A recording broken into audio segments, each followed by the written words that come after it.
In 800 AD, when Charlemagne knelt in St. Peter's to be crowned Roman emperor, families were living inside the Coliseum, not visiting it, living in it. They'd built houses within its walls, using the greatest arena ever constructed as a fortified village. The city that once held nearly 1 million people had collapsed to just 30,000. That's a 97% population crash. Here's the strange part.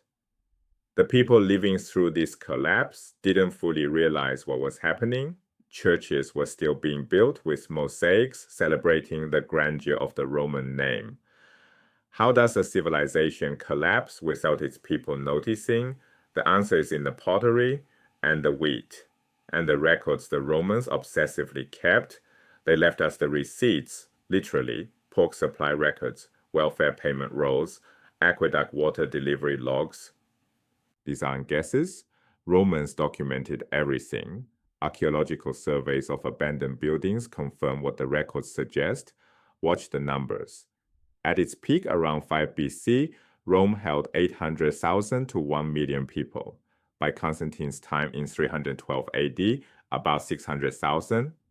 After the sacks and instability of the 1420s, somewhere between 300,000 and 500,000. By 590 AD, just 150,000. And by Charlemagne's coronation in 800 AD, a mere 30,000. 8 centuries of decline. 97% of the population gone, not through a single catastrophe, but through slow, relentless unwinding. Historian Chris Wickham calls this radical material simplification, a technical term for a simple reality. Everything got worse. The pottery tells the story best. In Rome's golden age, North African red slipware, fine pottery with a glossy coating, was mass-produced by specialists, shipped across the Mediterranean, and sold in markets from Britain to Syria. Standardized quality, consistent design, evidence of a vast, interconnected trade network. This wasn't luxury goods for the elite. Ordinary Romans ate from these dishes. After the collapse, pottery became crude, homemade, mud-baked ceramics, uneven, inconsistent, made by non-specialists for local use only. This isn't about pretty dishes. It's evidence. Collapsed trade networks, lost specialized skills, economic isolation. The same pattern appears everywhere. Pepper and luxury goods vanish from the archaeological record. Building materials degrade from stone to wood. Roof tiles disappear. The physical infrastructure of civilization literally crumbling. Population decline doesn't happen in a vacuum. To understand why Rome shrank, follow the wheat. Rome's countryside hadn't fed the city since 200 BC, over 600 years of dependence on imported grain. The supply chain ran from southern Italy through Sicily to North Africa, the breadbasket of the empire. Massive grain ships crossed the Mediterranean constantly, feeding a city that couldn't feed itself. Then in the 430s, the Vandals seized North Africa. They cut the wheat supply. A city of hundreds of thousands cannot survive on local agriculture alone. The math doesn't work. Rome's collapse wasn't primarily military or political. It was systemic. Government, military, trade, and cities formed an interconnected web. Government provided the military protected the trade routes. Trade supplied the cities with food, materials, and specialists. Cities supported civilization, specialization, literacy, culture, and civilization funded and legitimized the government, a circle of mutual dependence. Break one link, lose them all. Without functioning government, no military coordination. Without military, no protection for merchant ships. Without trade, cities starve. Without cities, no markets, no specialization, no literacy. Society becomes rural, agricultural, subsistence-based. This wasn't a sudden catastrophe. It was a slow unwinding over centuries. And that's precisely why people living through it didn't fully grasp what was happening. Each generation experienced slightly less than the one before, slightly fewer goods in the market, slightly worse roads, slightly smaller cities. The mosaics in the churches still proclaimed Roman glory while the city around them emptied. Decline can be invisible to those experiencing it. Rome collapsed, but it didn't disappear.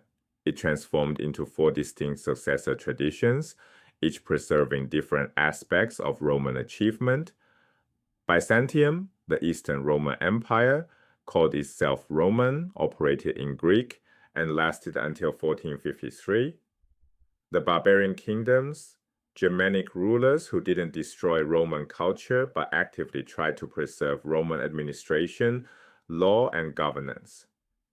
Islam emerging in the 7th century, preserving and transmitting Greek and Roman knowledge that, would have otherwise been lost. And the church, preserving Latin, urban life, learning, and the classical civilization, despite originally opposing the empire. 4 heirs, 4 different legacies. The Roman legal code survived through Justinian's compilation in Constantinople and through barbarian law codes in the West. Classical philosophy and science survived through Arabic translations in Baghdad and Cordoba.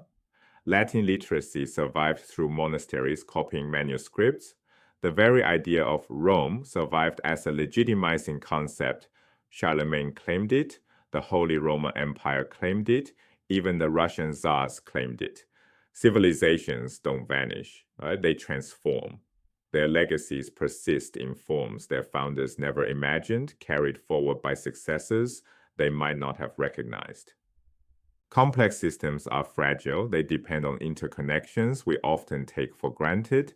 The Romans never imagined their grain supply could be permanently severed. They never imagined the trade networks that brought pottery from Africa and pepper from India could simply stop. Right? They built a civilization of extraordinary sophistication, and that very sophistication made it vulnerable. When the connections broke, the system couldn't adapt. It could only simplify, radically. The people living inside the Coliseum weren't barbarians. They were Romans, adapting to a transformed world. The next time you see fine pottery or eat bread made from wheat grown 1,000 miles away, you're experiencing the kind of complex system the Romans built and lost.